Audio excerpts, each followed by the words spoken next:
বর্দি ভাইয়ের বিয়ের গায়ে হলুদের পর্ব নিয়ে চলে এসেছি, আর এখানে নিচে এসে দেখি যে গায়ে হলুদের সমস্ত তত্ত্ব চলে এসছে।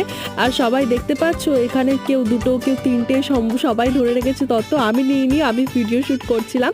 আর এটা আমার একটা ভাই, এই ভাইটা অনেকটা দূরে থাকে, তো যখন কোনো অনুষ্ঠান পরব কিছু লাগে তখনই আমাদের দেখা হয়, তাছাড়া তো এমনি দেখা হওয়ার উপায় নেই।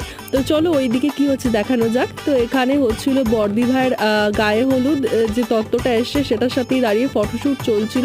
ক্যামেরাম্যান বলছিল একবার এরকম পোজ দিয়ে দাঁড়াও, একবার এরকম পোজ দিয়ে দাঁড়াও। দেখতেই পাচ্ছ ভিডিও ক্যামেরাও হচ্ছে, প্লাস স্টিল ফটোও নেওয়া হচ্ছিল। আর এখানে আমার দাদা ছিল, দাদার সাথে কিছু ফটোশ্যুট করলাম। আর এরপর তোমাদেরকে জায়গাটা ঘুরি ঘুরি দেখাচ্ছি, যেখানে আজকে রাত্রেবেলা বিয়ের অনুষ্ঠানও হবে, প্লাস গায়ে হলুদেরও অনুষ্ঠান হবে। তো এই জায়গাটায় গায়ে হলুদের অনুষ্ঠানটা হবে। তো দেখতেই পাচ্ছ বাঙালিদের বিভিন্ন রিচুয়ালস আছে, সেটা শুরু হয়ে গেছে। দেখা হচ্ছে পরবর্তী মিনি ব্লগে। ভিডিওটি ভালো লাগে চ্যানেলটাকে সাবস্ক্রাইব করো। Thank you.